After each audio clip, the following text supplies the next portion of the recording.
And then, but actually, let me just try and determine where the plane path is just from the plane itself. Let's go. Yeah, okay. There it is. On your screens, coming down from all the way in ruins, all the way down to just the west side of Puerto Paraíso. This is, again, one of these maps that actually favors RRQ. They can get out straight away to their drop spot down in El Pozo, get nice and looted up, and gives them even more time to 1 versus 1. And with King being up the hill, if Order 6 goes down, that could be a pretty nice pickup there for the Elites United team. You can see that drop going towards each other just a little bit near Minas Generales and just south of Hacienda. It's going to be a pretty peaceful game so far, John. I don't think we've had too many. I think most people have got that anger, that never mind. That's far from peaceful. Very nice, very nice. Able to get the reload in, and now's the time to regroup with your team, right? You've got that pick. You need to fall back because you know that NV-XQF are going to be on the warpath. Yep. I mean, they need to be on a warpath, John. If they want to make it to Super Weekend, the devs touched on it, and they were saying that, look, if NV-XQF don't start stepping up now, then there's going to be a big problem. Obviously, they've made some changes here, bringing King in instead of Cool Boy, and it's not worked out. They are towards the bottom of the leaderboards right now, I believe in 20th place coming into this game, now just losing a play in the 6th game of the day. It's not good at all. There's a little bit of retribution for you. Cray goes low, goes down, Jimmy sprays it. Iron sights on the AKM, going to serve him nicely there. And it's now very nice. Currently pinned down in the warehouse by Jimmy and King. Can't get over that. Shh, it didn't happen. Okay, I was trying to explain. Oh dear, try explaining to King why he's just been rattled down when Jimmy was holding the angle. It'll be fine, they'll get the knock and they'll get the flush as well, but that's unfortunate for King. Takes a little bit of damage to the armor. The rest of the Elite United team, 2 players remain. Just because sometimes there's a peak that you might not take because you don't feel like, you know, I have the actual ability to do it. But once you have that confidence board, you're like, actually, I'm going to go for this. I know that I'm on fire today. I know that I'm on a hot streak. So it goes very, very central. Again, so it's really not going to impact the game too much. But what it will do is give Footballers, again, a really lovely position. Team Secret, it's a little bit stressful for them because they were hoping that using this northeastern side of the circle, they would have been able to rotate in fairly easily, but they immediately make a move down into the circle from the north side. Rex still up towards water treatment, still looting up, but I'm sure he will regroup very shortly. And whilst NV-XQF circle... Oh, hang on a minute, King. He just rolls up on these Elite United players and just gets rattled down. That's pretty unfortunate there. Again, falling to an unfortunate roll up. But I was very impressed by looking at the map just now, how Power Triple A actually did regroup. As soon as the circle popped, they pulled back together and they regrouped because they know that everyone's going to crunch a little bit more central. They need to get back together and make sure that they aren't going to be caught in those 1v1v1s and that sort of bad spot that they have been caught in before. True. I mean, Power Grid is a really fantastic position as well, and a lot of times it's left quite early because it's uncertain whether it's going to be in the circle or not, and coming down from there is an absolute nightmare. But here on this circle, where it's looking more and more likely that they can actually use those hills, that mountainside to advantage, it's looking good. But back to NV-XQF, Jimmy finishes out very good. Now just 47 remaining. Powerboy leaping up on him. Oh, he swings around the corner and there's no chance for 47. Takes him down straight away. NV-XQF, they did lose a player early, which was very unfortunate actually. Order 6 going down, actually nice and spread. They can fall it back and back each other up pretty well here. Archer's struggling. RRQ have made a big rotation once again. They're now on the southeast side of the circle. Remember, they start in El Pozo, so they had to swing all the way around. It's good stuff from them. They've been able to avoid a lot of teams like Blue Bees as well as DRS, survive with 4 members. They can start to play around the just edge of this crater, but they do have to get rid of Godsend to do that in the first place. NV-XQF very happy with their current position. Bigatron just bullying Archers at the moment.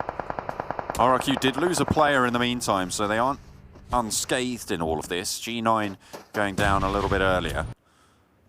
But Archers, you're right, they are just being guarded out here. There's very little luck for them along nade, and there's no way that Unsu gets rezzed up there. We'll go down to the play zone. Fabian now trying to push in, but Ryzen and Zuxi are holding the line. Zuxi into the buggy, gets away with it.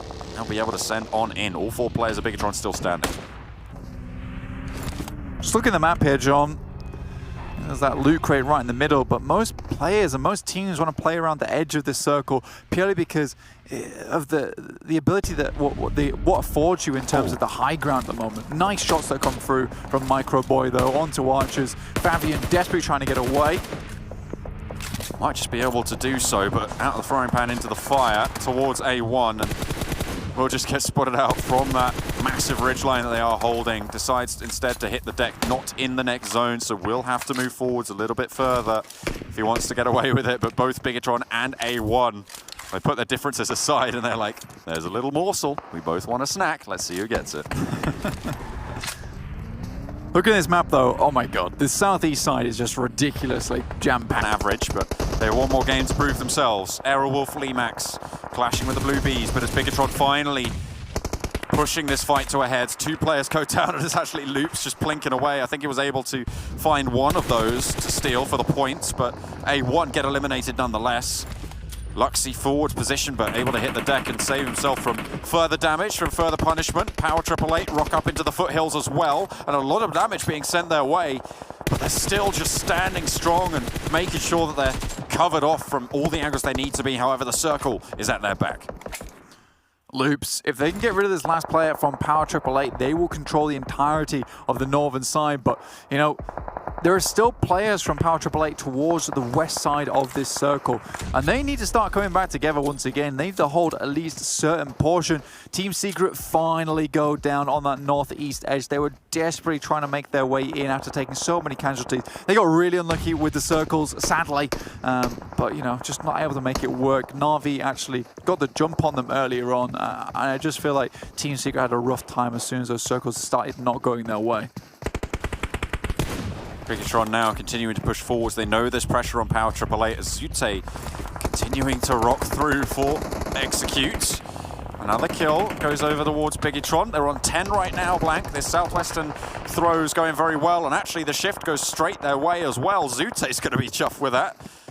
Last player for his team, but right in the center of the circle, so he'll be able to survive for just that little bit longer. Won't be forced to make a rotate. The question is, do teams push in for that spot? This area is so choppy though in terms of rock formation. So many players can hide and ditch. You can see Zute down there, but it kind of moves down on a slant. So most teams are going to try and stay on the edge for as long as possible, shoot any teams or stragglers that are trying to hide within the circle itself that don't have that manpower to hold the edge. Godsent with all 4 players on the northeastern side looking to push in, but you've got Loops as well to contend with. Down to 2, by the way. In the midst of that, they did lose another player. Only 2 kills so far. The rotations have been on point, but they've got a little bit further to go. RRQ do get eliminated. They had been busted down to 1, and that's that final point picked up. Corpy running around in the open fields right now, and it's Ryzen to pick up the point. Ices as well, trying to duck around in the foothills. 2 solo players, both in the zone.